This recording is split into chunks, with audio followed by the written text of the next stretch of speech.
So moving on to chapter 8 in Pure 2 Mathematics. We are looking into a new chapter called Parametric Equations. So parametric equation we'll go for, it's a new kind of topics, new kind of concept. We'll have a look, okay? Now, what are parametric equations? What's the point? Typically, two variables, we usually use x and y, right? X and y.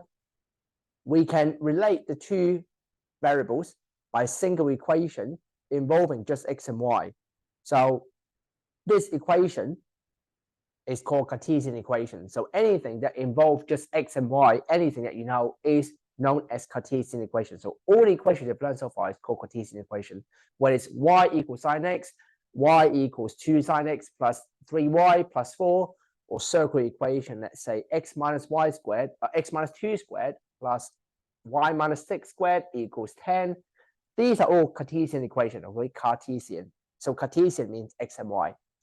However, okay, sometimes we might want to use a third variable to link between x and y. For example, in mechanics, we might want each of the x and y values to be some function of time. So in this example, for example, let's say here's a graph, okay? Imagine this weird graph is the path of a person, or if anyone does gaming, you would have heard of NPC, right? Do you know what's NPC? NPC means non-playable characters. So those are the silly characters that walks in a certain way, back and forth, and your way is just to assassinate them. Oh, sorry, that's one of the games. But anyway, so NPC, you know, they always walk around circle, they always walk in a weird way. So imagine this is a path of an NPC. Okay, so a non-playable characters, so those characters that you can't play, okay, that you see on this in the game, but you can sort of interact, but they just walk mindlessly back and forth. So imagine there's a path of them, okay? So as a gamer designer, how to design the path? Because this path, it doesn't look like a normal graph. It doesn't look like sine. It looks like a sine graph, but it's not quite the same as a sine graph, because sine graph is symmetrical on one side, but this is clearly not symmetrical, okay? And also it's upside down, not upside down, upward as well. Usually sine graphs that way. So then we can use what we call parametric equation. So this is a parametric equation. Parametric equation come as a pair, okay? X equal and y equal, okay? And this third variable, t, we call it a parameter. So this is a parameter. So you can see in here, parameter. So parametric parameter, parameter. Now, if we say t is time, okay, t is time. In the first second, or in the beginning, when t is 0, then you sub in 0 in there. So sine 0 is 1. T 0, 0 squared is 0. So that means we start off with the point 1, 0. Sine 0, sine 0. No, sorry, hang on. Sine 0 is 0, isn't it? Hang on. Sine 0 is when t is 0, sine 0 is 0. So my bad. 0 squared is 0, 0. That means in the beginning, when t is 0, okay, the NPC starts here, 0, 0. Now, when t, let's say, is power over 2, okay, in radians, power over 2. Sine power over 2 is 1. So when t equals power over 2, that means power over 2 in decimal, power over 2 is it 1.3.14? What's half of 3.14? So pi over 2 is 1.57. That means in a 1.57 second, when we put t in there, sine pi over 2, that's 1. 1.57 squared is 2.46. That means after 1.57 seconds, the NPC is now at 1 and 2.46. That means they've walked in here. So this graph, when you put it, not calculator, but if you've got a graphical one, a powerful calculator, £100 one, or using decimal, something like a graphical calculator, you will see making this parametric equation could give us a graph like this. So you want to ask, one question could be, sir, these two equations, they are separate. How do you make a one graph? That's what we're going to learn today. We can use some ways to join them together, put it back together. So what I'm trying to say in here is we can turn this parametric equation to Cartesian equations, okay, which we're going to learn next. But Cartesian parametric equation in a nutshell is having two equations, a pair of them, usually x equal and y equal, with joining them with a third parameter, so t. You would have done something similar in mechanics. If you've done projectiles, you would have learned we've set a double sweeper in projectile. If you haven't done this, go and watch the video. So as you sweeper, the only link between X and Y is through a T. So same thing in here. Between X and Y, the link is T. So that's why it's usually used in mechanics, or as I said, like a gaming design. How do we design a path, weird path like this, working weirdly like this? Okay, so using parametric equation.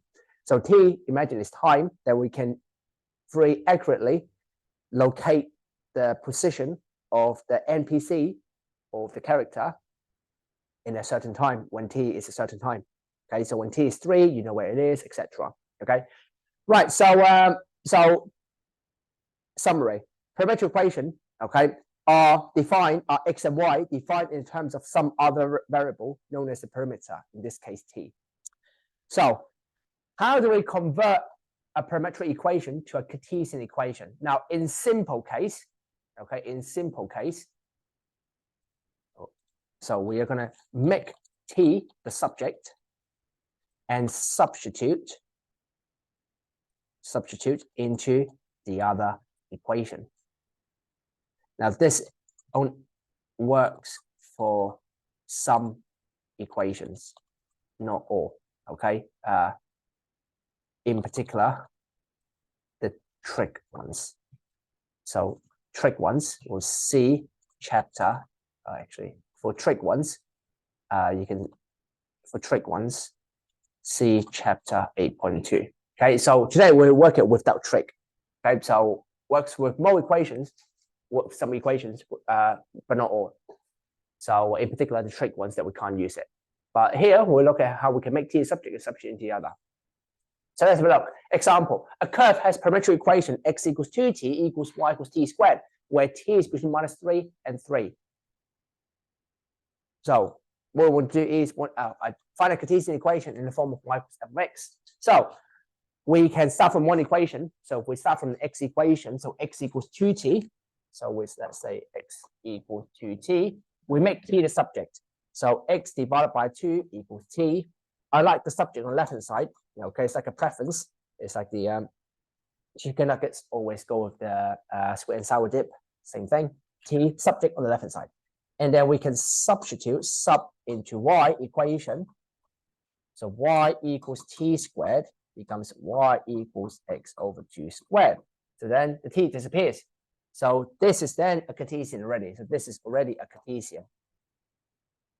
Now, I want you to write as a line, okay, why is this Cartesian? Because, so why is this Cartesian? Because, you can pause the video, write a statement, because the only variables,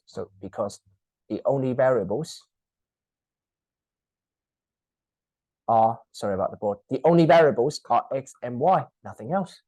Okay. Right, so we can do some simplifying, like we square it, so x squared over 4. Now, from this equation, you tell me, how do you sketch a graph of this? What is this graph? Sounds tricky, right? Actually, this is a quadratic graph. It's just y equals a quarter x squared. The graph looks like this. Okay, it looks confusing, x squared over 4, but actually it's just a quadratic graph. So a quadratic graph. Now, one thing to note is a Cartesian graph look very different. A Cartesian equation look very different to parametric. So one could never tell what kind of parametric equation, what kind of Cartesian equation coming up from a pair of parametric. In here, x equals 2t, y equals t squared. Who would have thought this turns out to be quite a simple quadratic? Okay. Later, you'll see more and more weird questions, more weird equations. So yeah, so all right. Next, domain and range of parametric equations. So if x equals p of t, so a function of t. Now, if you struggle to understand what this means, okay, p of t and q of t, use the previous example to link. So x equals 2t. This 2t is a p of t because p of t means a function of t. P is just a, instead of using f, they use p, okay, for some reason, okay? They like to p. Right. So, and q of t means this is another function of t. So they have no relationship between them. One is 2t, one is t squared. Okay, there's no connection between them. So another function. Okay, so y equals another function of t can be written as y equals f of x. So by now, we should have known this function is called as what equation? Cartesian equation. Okay, so that's a Cartesian equation. That's a Cartesian. can't write with a mouse, so I'm going to write Cartesian equation. Okay, so that's a parametric equation. That's a parametric. So if we have defined the range and domain of parametric equation, okay, or if we want to find the range and domain of the Cartesian, through a parametric, we can use these two to help us. Now, let me highlight this. So what are we trying to say in here? The range of P of t, okay, so that means the range of this one equals the domain of the original. Now, domain and range sounds confusing. Range, again, range of Q of t is a range of f of x. What are we talking about in here, sir? Well, ultimately, what does the domain work out? Which variable is the domain working on? X or Y? X, right? Domain works on the X. So which equation has the X? This one. Therefore, P of t. The range of f of x, okay, if I want to find a range, the range is the Y. So I use the Y equation, Q of t. So that's now that's a theory. So summary, okay, in simple words, okay, if I want to find the domain, use the X equation, okay. If I want to find the range, I'm going to use the Y equation, simple as, right? So what do you talk about the range in here on the left-hand side? To use the X equation, because X equal P of t, so P of t suddenly becomes your new Y variable in your equation here. So therefore the range, that means the answer from P of t becomes your X value. So yeah, okay. If you don't understand what's going on in here, well, just remember this way. If I want to find a domain in a parametric equation, I want to use the X equation because domain links with X. If I want to find a range links with Y, so I use the Y equation. I'll show you how it works. So example, a curve has parametric equation x equals ln t plus 3 equals y over t plus 5, where t is greater than minus 2. Okay. Find a Cartesian equation of the curve in the form of f of x and x greater than k, where k is a constant to be found. So two questions in one. So first is to find a Cartesian equation, right? And the second one is you have to make find k, okay, find the value of k. So two things in here.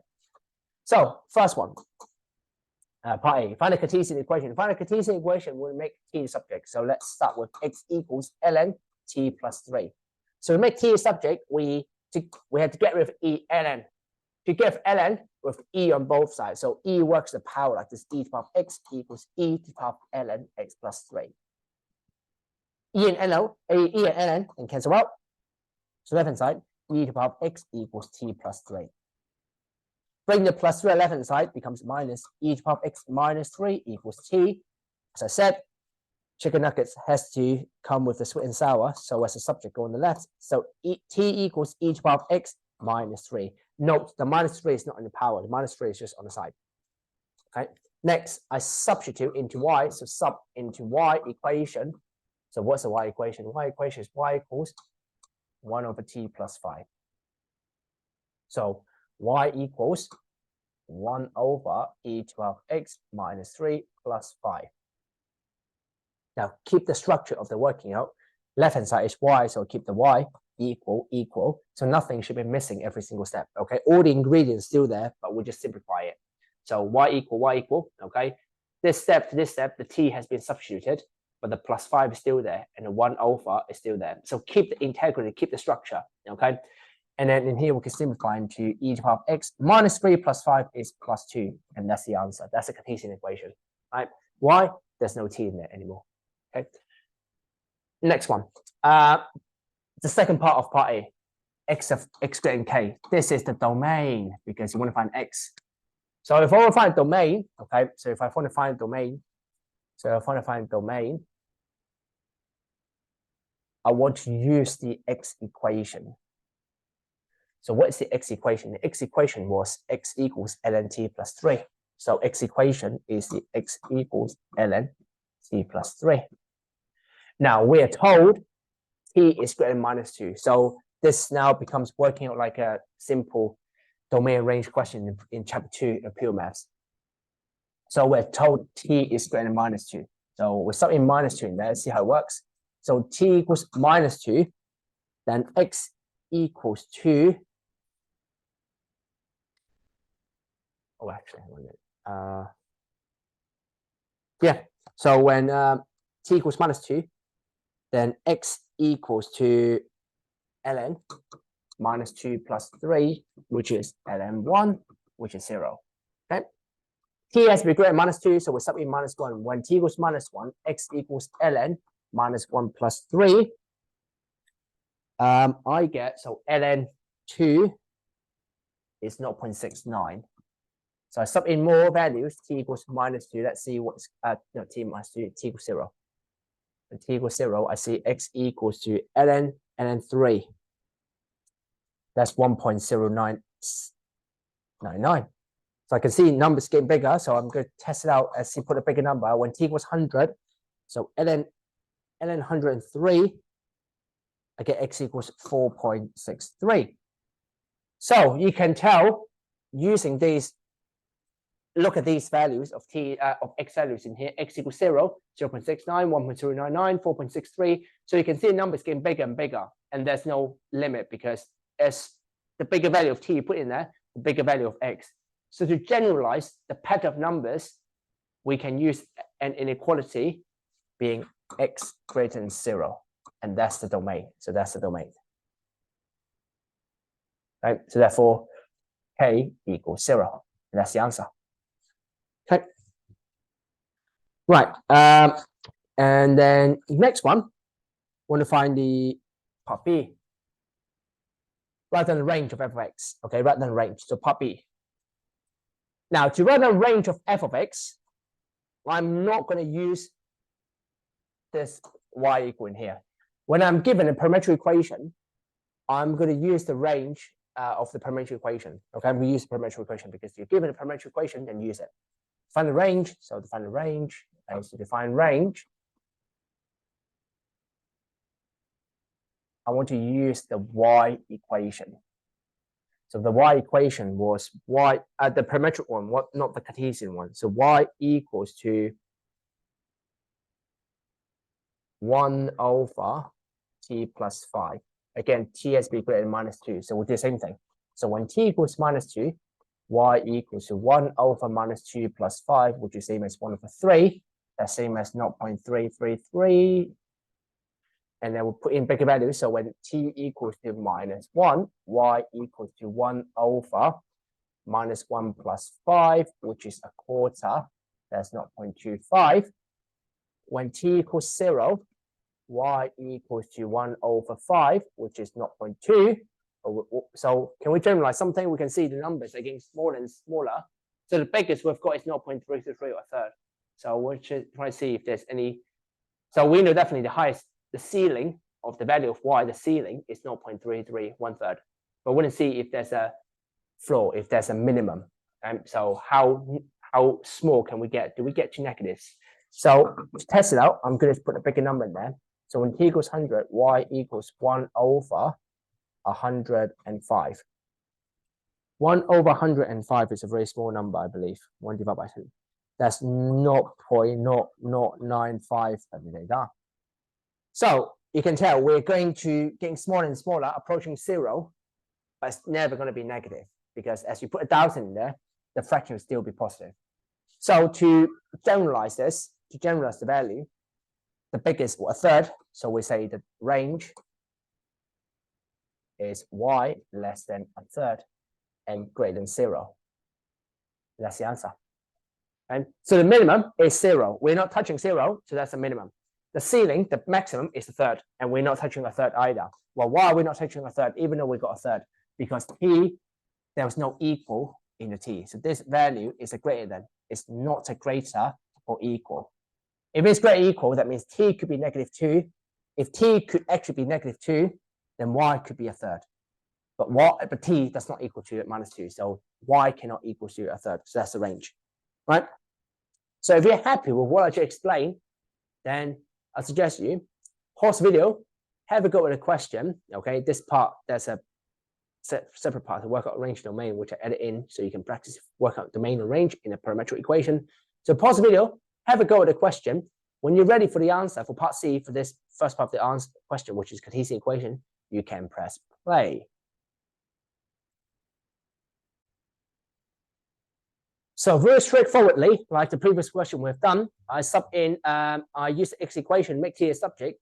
So e on both sides, I get ln. So I get t equals e to the power of x minus 2, sub into y. So 1 over e to the power of x minus 2 plus 1, which is 1 over e to the power of x minus 1. All right. Next one, we'd like to work out domain and range. If you are happy with what I've gone through in the previous example, okay, about how to find domain and range, like this one, then I suggest you have a go on your own first.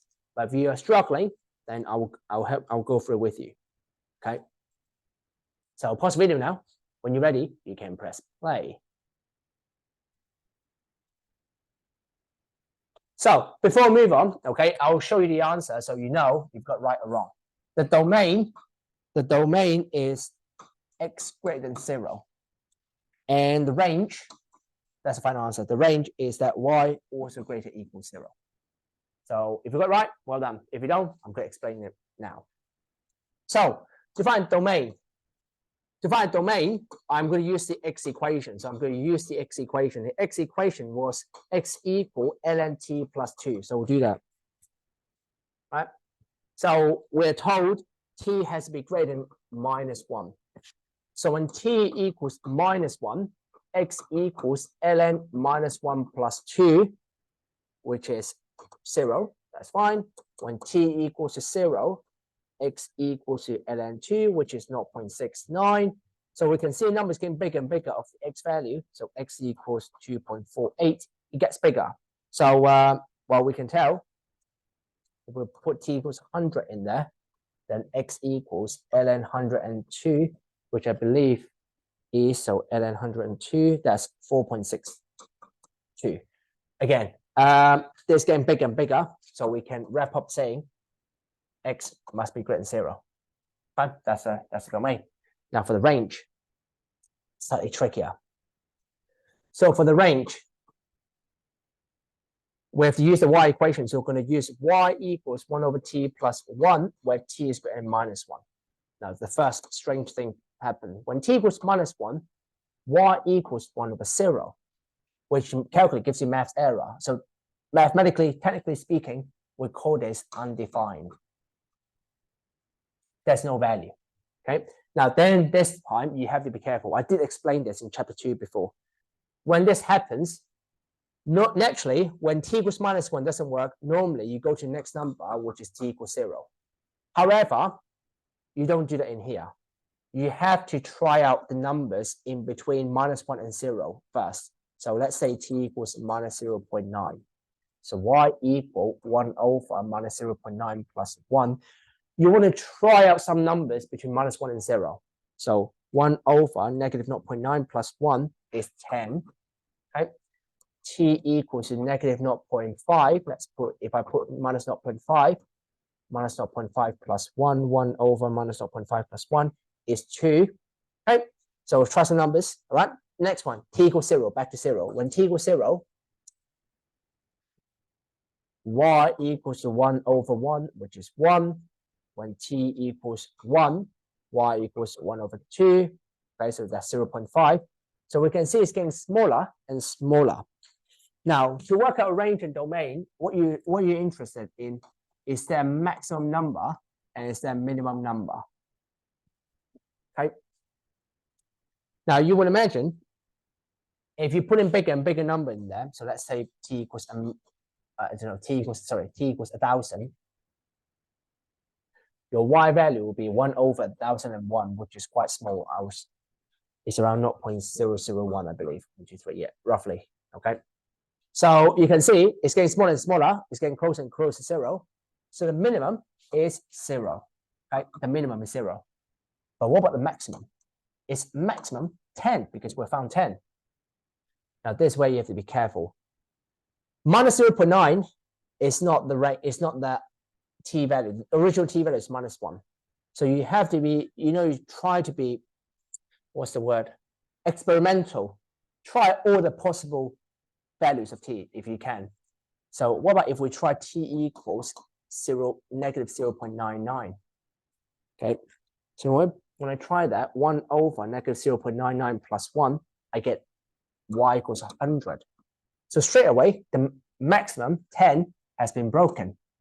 There's a high maximum 100. What about if you put t equals 0.999, negative 0.999, you get 1,000. So what does that mean? That means there's no maximum. So if there's no maximum, then we can wrap up saying the range is y greater than 0. Right? That's how we can wrap up the range. The range is to conclude all the values of y that's possible in this working out. Okay, in this working out, the values of y, the minimum is actually 0, but we're not touching 0. We're going close to 0, but it's not getting 0. But the maximum, there's no maximum because the values of t that is the closer it gets to -1, the bigger value of y. There's no maximum, right?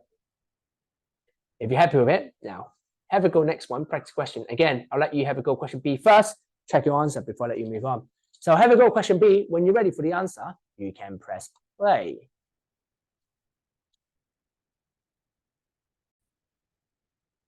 And that's the answer for part B. Make t a subject, e to the power of x, and subject in, e to the power of x squared is e to the power of 2x. When you have power for power, you multiply them. So the answer is simply y equals e to the power of 2x minus t. Next one, pause the video, find domain and range, see if you can apply what we've just learned in a previous example and a previous practice. Pause the video, have a go at the question. When you're ready for the answer, you can press play.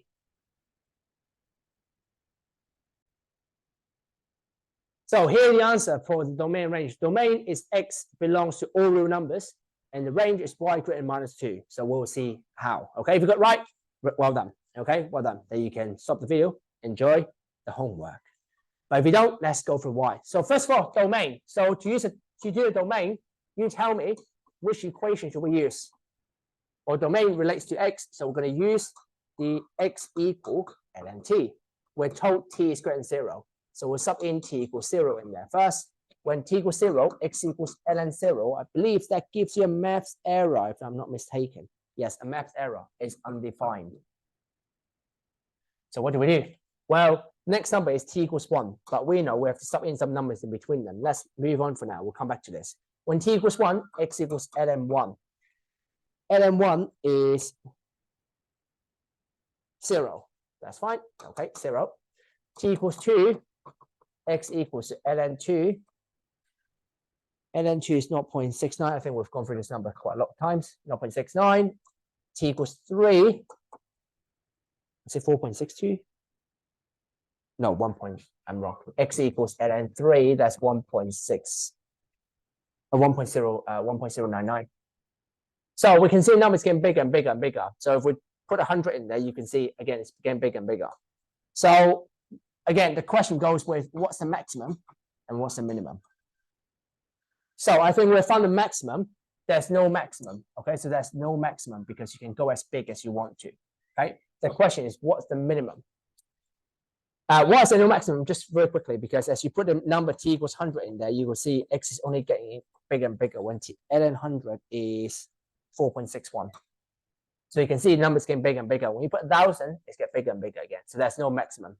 What minimum? Now, let's try. We haven't tried values between 0 and 1. So let's try t equals 0.9. Let's see. So x equals ln 0.9. Negative 0.1. Right? When t equals 0. What about t equals 0.5?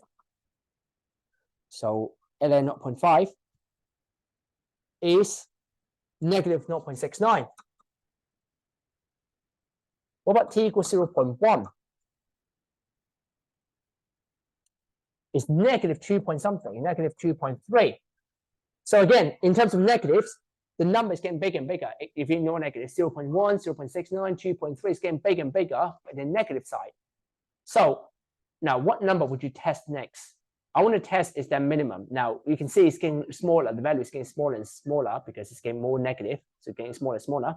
Now next number I will probably try is t equals 0.01. I get negative 4.61. So you can see it's getting more and more negative. So is that minimum? None as well. If there's no maximum, no minimum, that means surely the domain is x belongs to all real numbers because x could be as big as you want or as small as you want. So x belongs to all real numbers, right? Range. So range y equals t squared minus 2. We use y equals t squared minus 2. So range, we use y equals t squared minus 2 when t is greater than 0. So when t is 0, y is 0 minus 2, which is minus 2. Again, what's the max and what's the min? So when t is 1, y equals 1 squared minus 2 is minus 1. When t is 2, y equals to 4 minus 2 is 2. So in here, so you might be asking, so what about numbers between 0 and 1, sir? Why do you put t equals 0.5? Now, we don't need to do this because the first number when t equals 0 has an answer. We only have to do this extra step when the first one is undefined.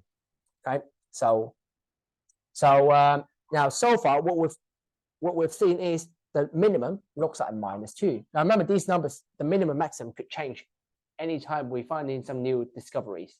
Okay, like some people used to say, okay, I don't know about any other history, but let's say in Africa, you know, people what they found out is actually they thought Africa is the whole world, but what they didn't realize is once they cross the ocean, then they realize there's Asia, there's Europe, you know, there is America. I don't know what they called in the old history, like 3,000 years ago, but whatever they called, you know, in terms of land, they thought the minimum was -2, but maybe there are more minimum, but we don't know for now. Okay, so let's carry on. So what about when t equals 3? When t equals 3, y equals 7. So we see the numbers getting bigger and bigger and bigger. So what about if we put t equals 100? When t equals 100, y equals 9998. Okay, it's getting bigger and bigger. So we can now conclude, is there a maximum? Well, sorry, if there's a maximum, none. So how do we write an inequality that's a minimum of 2, -2? Y greater than -2, and there's your maximum, and that's the answer. Okay? And that's the range. Now, domain range is always kind of a struggle for a lot of students.